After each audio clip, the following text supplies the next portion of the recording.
आपको एक बात मैं बताऊं, जब भी कहा जाता है दौरे इस्लाम, यानी हुजूर सल्लल्लाहु अलैहि वसल्लम की आमद के बाद के हालात को दौरे इस्लाम कहते हैं, उससे पहले वाले जमाने को दौरे जिहालत कहते हैं।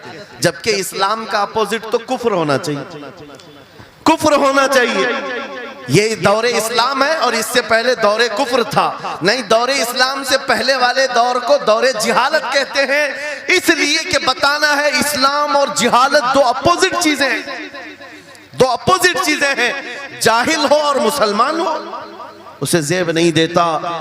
जिस कौम पर आने वाली किताब हिदायत का पहला लफ्ज इक़रा से शुरू होता है, इक़रा बिस्मि रब्बिकल लज़ी खलक़, कुरान का पहला लफ्ज जो आया है वो किस नाम से आया? पढ़ो अपने रब के नाम से, पढ़ो अपने रब के नाम से। और इल्म नहीं है तो कुछ नहीं है तुम्हारे पास। इमाम गजाली तो फरमाते अन्नासु कुल्लुहुम मौता इल्लल उलमा, ये सारे इंसान मुर्दा हैं, जिंदा अगर कोई है तो इल्म वाला है, इल्म वाला जिंदा है। और जिहालत की तारीकियों में भटकने वाले की मिसाल ऐसी ही है जैसे अंधेरी कोठरी में बैठा हुआ है, कहीं रोशनी का आने का इंतजाम नहीं, उसके सामने हलवा रखो कि गोबर रखो, दोनों बराबर है। जाहिल आदमी के लिए ऐसा ही है, कभी उसका हाथ इसमें पड़ेगा, कभी उसका हाथ इसमें पड़ेगा।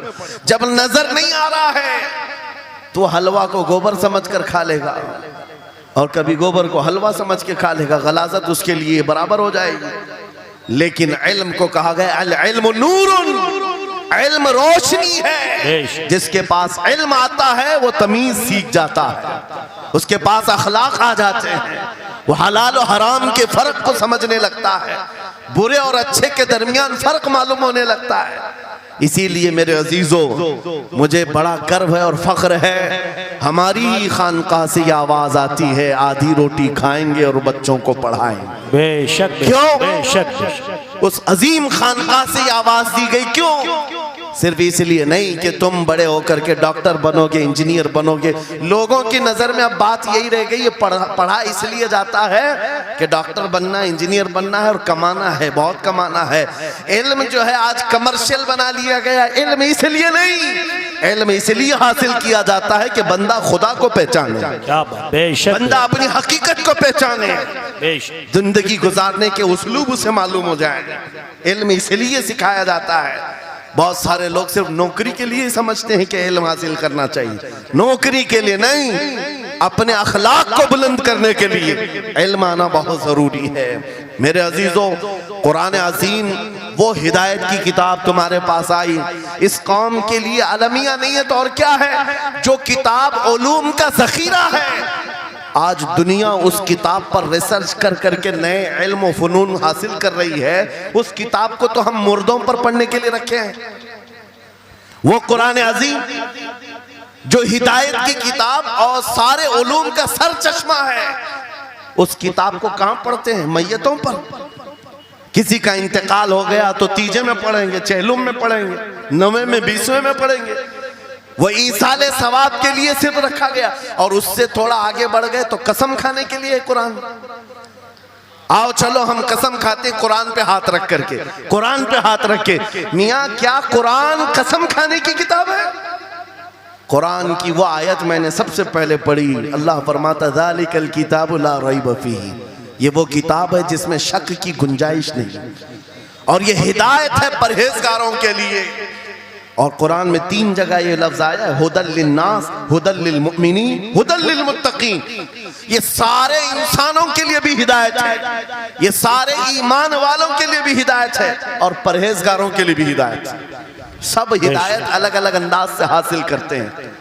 बारिश एक ही है बरसने वाली, जमीनें अलग अलग हैं। बहुत नरम जमीन हो तो वो जमीन बारिश से फायदा ज्यादा उठाती है, और थोड़ी सी ओबड़ खाबड़ जमीन हो तो वहां से फायदा कम आता है। बारिश एक ही है, कुरान बारिश हिदायत है। जिसके दिल की जमीन जितनी नरम होगी उतना वो उससे हिदायत उठाएगा। सुभान अल्लाह, बेशक, उतना उससे फायदा उठाएगा। और आज हालात ये हैं, ऐ नौजवानों अपने दिल पर हाथ रख करके बताओ, कुरान कितने लोगों ने पढ़ा है? कुरान कितने लोगों ने पढ़ा? मैं हाथ नहीं उठवाता, किसी भी बात पर हाथ मत उठाया करो, ना ही झूठे हाथ उठाना है, ना सच्चे हाथ उठाना है, ना ही किसी और को शर्मिंदा करना है। अपने दिल पे हाथ रख करके बताओ कुरान कितनी मर्तबा पढ़ लिया। क्योंकि कुरान पाक, बहुत सारे लोग ये समझते हैं मदरसे में बचपन में एक बार पढ़ लिया तो उसका हदिया हो गया, खत्म हो गया है, अब इसके बाद फिर हमारी मैयत पे ही पढ़ा जाएगा। इसीलिए तो कुरान के उलूम से नावाकिफ हो गए। अरे समझना तो दूर की बात, देख करके पढ़ना भी मुश्किल है। आज लोगों का देख कर पढ़ना मुश्किल हो गया कुरान। तुम्हारे पास बहुत सारी किताबें नहीं है, बहुत सारे ग्रंथ नहीं, बहुत सारे वेद नहीं है जिनका शुमार ही नहीं है। तुम्हारे पास ओनली वन, एक किताब कुरान पाक, ऐसी महफूज किताब जिसके बारे में अल्लाह ताला खुद फरमाता है सूरह कमर में, वलक़द यस्सरनल कुरआन लिज़िक्रि फ़हल मिन मुद्दकिर। हमने कुरान को याद करने के लिए आसान बनाया है कोई याद करने वाला? 4 बार यह आयत अल्लाह ताला फरमाता है कोई याद करने वाला? अल्लाह जब फरमा रहा है कुरान आसान है तो कौन कहता है ये मुश्किल है?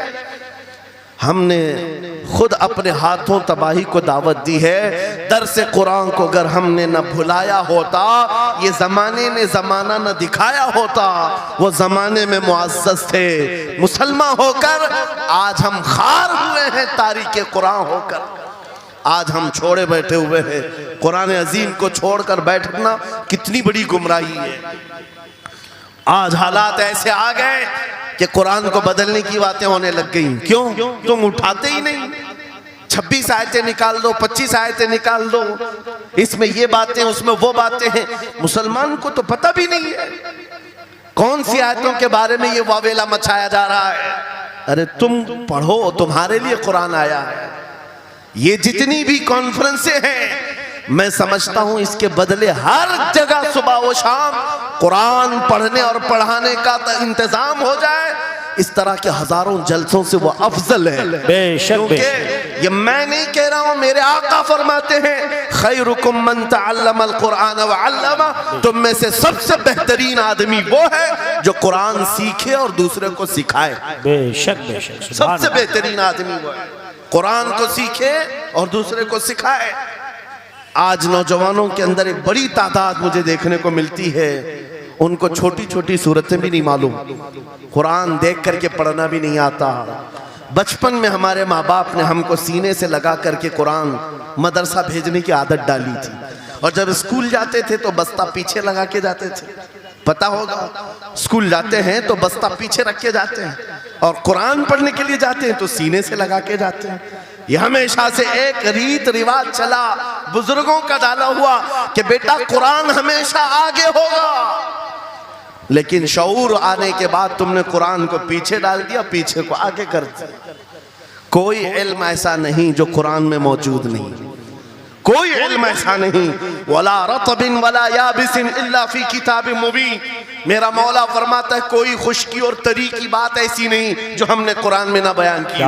वनज़्ज़लना अलैकल कुरान तिबयानन लिकुल्लि शै। रब फरमाता है हमने कुरान में हर चीज का वाज़ेह बयान उतारा है तुम पर। और सैयदना अब्दुल्लाह इब्न अब्बास, मुफस्सिरीन के सरदार, रसूल पाक सल्लल्लाहु ताला अलैहि वसल्लम के चचेरे भाई हजरत अब्दुल्लाह बिन अब्बास कहते हैं लौ ज़ाअली इक़ालु बईरिन लवजदतुहु फी किताबिल्लाह। कहते हैं अगर मेरे ऊंट की नकील की रस्सी भी गुम हो जाए मैं उसको किताबुल्लाह कुरान में ढूंढ लूंगा। क्या बात, वाह वाह वाह वाह। मैं उसको कुरान में ढूंढ लूंगा। उनके पास उलूम कुरान थे। और आप क्या समझते हैं कुरान में क्या नहीं है? साइंस की वो इजादात को अगर आप लेकर के बैठे, मैंने अपना पूरा बयान रिकॉर्ड किया है 2 साल कबल ही। यहाँ वक्त की किल्लत है, मैं आपके सामने अर्ज करता हूँ 16वीं सदी के बाद या 18वीं सदी के बाद साइंस की तरक्कियात ने अपना पैर जमाना शुरू किया है इस रुए जमीन पर। जबकि मेरे मुस्तफ़ा करीम सल्लल्लाहु ताला अलैहि वसल्लम की जुबान अक़दस से निकले हुए कलमात जो कुरान में मौजूद हैं, उठाओ और मैं बताता हूँ हर चीज का इल्म कुरान में मौजूद है। जब कोई सोनोग्राफी का इंतजाम नहीं था, ना सिटी स्कैन हो सकता था, ना एक्सरे का कोई इल्म किसी के पास था, उस वक्त कुरान कह रहा है एम्ब्रियोलॉजी के बारे में। क्या बात। एम्ब्रियोलॉजी क्या है? बच्चा पैदा होने की जो उसके नशो नुमा की जो मुद्दत होती है, किस तरह पेट में बच्चे की तख्लीक होती है। कुरान में मौला फरमाता है सुम्मा जअलनाहु नुतफतन फी क़रारिन मकीन सुम्मा खलक़ना नुतफत अलक़तन फ़खलक़ना अलक़त मुदग़तन फ़खलक़ना मुदग़त इज़ामन फ़कसौना इज़ाम लहमा सुम्मा अंशअनाहु खल्क़न आख़र फ़तबारकल्लाहु अहसनुल ख़ालिक़ीन। मौला फरमाता है हमने नुतफे से अलका बनाया। नुतफा क्या है? स्पर्म का वो एक कतरा जो मर्द के जरिए से औरत के रहम में जाता है, उसके बच्चे की थैली में जाता है, एक नुतफा, एक बूंद, जिसको नुतफा कहा गया है। मौला फरमाता है हमने नुतफे से अलका बनाया। अलका किसको कहते हैं? साइंस में पढ़ने वाले अगर स्टूडेंट्स हो तो समझ जाएंगे। अगर कोई मेडिकल साइंस का कोई स्टूडेंट है तो उसे मालूम होना चाहिए एम्ब्रियोलॉजी में चिपचिपा हुआ च्युइंगम जो होता है उसको अलका कहते हैं अरबी में। और आज साइंस ये कहती है कि पहले बाप के नुतफे के एक कतरे से एक छोटा सा खून का टुकड़ा बनता है जो चिपचिपा होता है, फिर उसके बाद एक गोश्त का टुकड़ा होता है, फिर उसके बाद उसमें हड्डियां बनती हैं, फिर उसके बाद उस पर चमड़ियां आती हैं, फिर उसके बाद उसकी आंखें, सारी चीजें बन जाती हैं। ये प्रोसेस है 9 महीने माँ के पेट में, और हर एक के वीक्स गिने हुए हैं। फर्स्ट वीक में क्या होता है, सेकंड वीक में क्या होता है, थर्ड वीक में क्या होता है, एम्ब्रियोलॉजी का पूरा इल्म है। साइंस आज 21वीं सदी में इस एम्ब्रियोलॉजी को तुम्हारे सामने ला रही है। अरबों के उस दौर की बात कर रहा हूं जहां लोगों को घर बनाने का इल्म नहीं था, और कुरान माँ के पेट में पैदा होने वाले बच्चे की तख्लीकात बयान कर रहा है। नारे तकबीर, नारे रिसालत, फैज़ाने कुरान मुक़द्दस, फैज़ाने शेखुल मशाइख, नारे तकबीर, नारे रिसालत। वाह वाह। मशहूर साइंसदान है फ्रैंक प्रेस नाम से, जिसने ये थ्योरी दुनिया को बताई कि अरदियात जमीन के अंदर जो वसात हो रही है, और उसके बाद उसने कहा था, फ्रैंक प्रेस नाम का अंग्रेज मौर्रिख और अंग्रेज साइंसदान ने कहता है जमीन जो है पानी के ऊपर है, और ऐसे ही पानी के ऊपर कोई चादर बिछा दी जाए तो कभी चादर इधर हो सकती, कभी उधर हो सकती है। इस चादर को मजबूत रखने के लिए इस पर पहाड़ों का होना बहुत जरूरी है। ये 19वीं सदी में फ्रैंक प्रेस कह रहा है, और मेरा मौला कुरान में फरमाता है, अल्लाह ताला फरमाता है वल जिबाल औतादा, हमने पहाड़ों को मेख बना करके जमीन पर गाड़ा। क्या बात, वाह वाह, बेशक कि जमीन को हिलने नहीं देते पहाड़। अरदियात का इल्म, एस्ट्रोनॉमी के बारे में, एस्ट्रोलॉजी के बारे में कुरान में मौजूद उलूम आप पढ़ो। जूलॉजी के बारे में, जानवरों के उलूम के बारे में कुरान में पढ़ो। रब ताला परिंदों के उन अशकाल के बारे में बयान फरमा रहा है, ये झुंड के झुंड जाते हैं, जमात की जमात होती हैं। चूंटियों के बारे में पूरी सूरह मौजूद है, इनके खाना तकसीम करने का तरीका क्या है, इनके एक दूसरे को पुकारने का तरीका क्या है, इनमें जब एक चूंटी मर जाती है तो उसको दफनाने का तरीका क्या है। ये कौन बयान कर रहा है? ये कुरान बयान कर रहा है, कुरान पाक बयान कर रहा है। जब तरक्कियात इस कदर आगे आ गई कि मशीनों के सहारे से आज जर्रे को देखा जाता है, परखा जाता है, और फिर दुनिया को बताया जाता है ये हमारी तहकीक है, और कुरान उस जमाने में बयान कर रहा है। मेरे अजीजों, एक बात बताता हूँ, 18वें पारे में सूरह नूर में एक आयत आई है, उस आयत के बारे में मैं बताता हूँ बाद में। लेकिन 18वीं सदी में एक साइंसदान जो अमेरिका की सफर पर था, उसने अटलांटिक ओशियन में एक जगह ऐसी देखी जहां पर इतना अंधेरा है कि हाथ निकालो तो भी नजर नहीं आए, सूरज की रोशनी भी नहीं पड़ती। वापस आकर के उसने कहा मैंने एक ऐसी जगह दरियाफ्त की है जहां सूरज की रोशनी ही नहीं पड़ती और अपनी आंखों को कुछ नजर नहीं आता।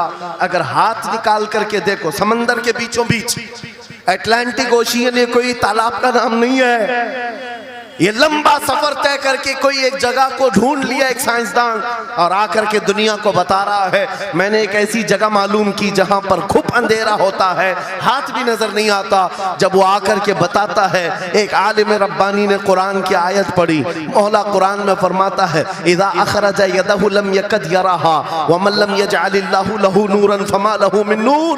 कुरान में अल्लाह फरमाता है ज़ुलुमातुम बअदुहा फौक़ बअद। एक जगह हमने ऐसी बनाई है जहां अंधेरियों पर अंधेरियां हैं, जहां हाथ भी निकालोगे तो हाथ नजर नहीं आएगा।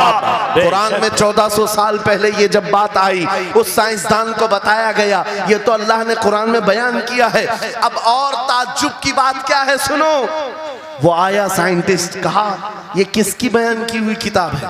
कहा मोहम्मद रसूलुल्लाह की, मक्का में पैदा हुए मदीने में जिंदगी गुजारी आकीब दिन की। उसने कहा मैं उनके बारे में जानना चाहता हूँ, हो सकता है वो समंदरों के बहुत बड़े माहिर थे, वो समंदरी उलूम के बारे में बहुत कुछ जानते थे, उन्होंने जिंदगी का बहुत सारा हिस्सा समंदरों के सफर में गुजारा होगा। उस जमाने में उनको अटलांटिक ओशियन में मौजूद ये अंधेरा कैसे पता चला? ताज्जुब की बात है, हैरत की बात है। जब उस साइंसदान से कहा गया ए अजीज हकीकी बात तो यह है कि पूरी 63 साला जिंदगी में मेरे आका एक बार भी समंदर के पास नहीं गए, एक बार भी इत्तेफाक नहीं हुआ।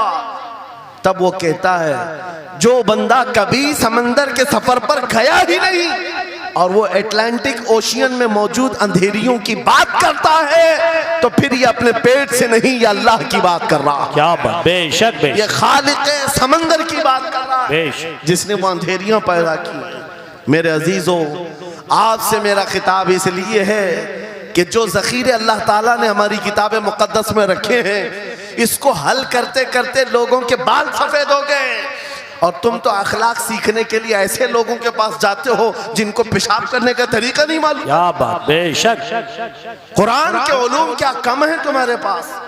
अब मैं आता हूँ, ये तो साइंसी बातें हो गई, मैथमेटिक्स तो पूरा कुरान में इतना है, बयान करते करते मैं सुबह कर डालूं। कुरान पाक के अददी एजाजात, कुरान पाक के हिसाब, रियाजी, मैथमेटिक्स के फंडे, बहुत कुछ है। फिजिक्स के बारे में है, ज्योग्राफी के बारे में है, अलजिब्रा के बारे में है, साइंस के बारे में है। ये तमाम उलूम तो एक मिसाल के तौर पर मैं आपके सामने रख रहा हूँ, लेकिन अफसोस मैं उस कौम से बात कर रहा हूँ जिस कौम ने कुरान को छूना भी बंद कर दिया है। जाकर के देखें, आज ही जाकर के देखें घरों के अंदर तुम्हारे टीवी, फ्रिज और वॉशिंग मशीन तो धूल से साफ होंगे, रोजाना साफ करते होंगे। कुरान को हफ्ते हो गए कभी छुआ भी नहीं, गर्द जमी हुई, धूल लगी हुई है। कुरान के साथ ये नाइंसाफी बंद कर दो, कुरान के साथ ये दोहरा मेयार बंद करो। आपको पता है क़यामत के दिन मेरे आका फरमाते हैं जो दो चीजें जिसकी हिमायत में आ गई उसको जन्नत में जाने से कोई नहीं रोकेगा, और दो चीजें जिसके खिलाफ खड़ी हो गई फिर उसको दोज़ख में जाने से भी कोई नहीं रोक सकता। हुजूर से पूछा गया वो दो चीजें क्या हैं? हुजूर फरमाते हैं जिसकी हिमायत में रमजान और कुरान खड़े हो गए उसका जन्नत में जाना तय हो जाता। क्या बात, वाह वाह। और जिसके खिलाफ खड़े हो गए रमजान और कुरान, हुजूर फरमाते फिर उसका दोज़ख में जाना तय हो जाता। अल्लाह अकबर। अल्लाह के रसूल दानाए गुयूब, कायनात के सरदार मेरे आका दुआ करते हैं अल्लाहुम्मा जअलिल कुरान हुज्जतन लना ला हुज्जतन अलैना। ये मेरे नबी की दुआ है, आप तवज्जो करें। हुजूर जब ये दुआ कर रहे हैं ऐ अल्लाह कुरान को क़यामत के दिन मेरा हिमायती बना, मेरे खिलाफ ना बना। क्या बात, वाह। साहिब कुरान खुद कह रहे हैं क़यामत के दिन इसको हमारे खिलाफ ना खड़ा कर, कुरान को हमारा हिमायती बना। ऐ लोगों, हम कौन सी जिंदगी गुजार रहे हैं आज? बहुत दूर हम आ चुके हैं, बहुत दूर हम आ चुके। आज कुरान की तालीम को भी इतना सस्ता समझा जाता है, इतना सस्ता कि आपके पास अगर बच्चे के पास टाइम हुआ तो मदरसा भेजो, नहीं तो छोड़ो जाए। मदरसों में आने वाले वो बच्चे जिनकी नाक बह रही हो, कपड़े ढंग के ना हो, कारी साहब और हाफिज साहब खुद ही उसको साफ भी करें, खुद ही पढ़ा करके भी भेजे। क्या तुम अपने वक्त की मशहूर कॉन्वेंट स्कूल में भी इसी तरह अपने बच्चों को भेजते हो? वहां पर गैर हाजिरी से कितना डरते हो, अपनी छुट्टियां तर्क कर देते हो, रिश्तेदारों से मिलना बंद कर देते हो। नहीं, बच्चे की स्कूल छूट सकती है, लेकिन कुरान के साथ कैसा दोहरा सलूक है, कुरान के साथ कैसा मेयार है। आपको मैं बताता हूं, हमारे सिराजुल उम्मा इमाम आजम अबू हनीफा रज़ी अल्लाह ताला अन्हु अपने बेटे को जिस कारी कुरान के पास पढ़ने के लिए भेजा करते थे, कारी साहब ने इमाम आजम के बच्चे को पूरा कुरान पढ़ा दिया। नाजरा कुरान की बात कर रहा हूं। जब पूरा कुरान बच्चे ने पढ़ लिया तो इमाम आजम अबू हनीफा को ये मुबारकबादी दी गई कि आपका बच्चा पूरा कुरान पढ़ चुका है हाफिज साहब के पास। तो हाँ, इमाम आजम बड़े ताजिर थे अपने ज़माने के। उन्होंने क्या किया, उस कारी साहब को 4 लाख दिरहम नजराने में भेजा। सुभान अल्लाह। कितना? 4 लाख दिरहम चांदी के सिक्के होते थे। इमाम आजम अबू हनीफा ने जैसे ही कारी साहब के पास जो कुरान पढ़ाए थे ये नजराना भेजा, उनके पास ये नजराना पहुंचा। 4 लाख तो छोड़ो, आज के ज़माने में 4000 भी किसी को देता नहीं।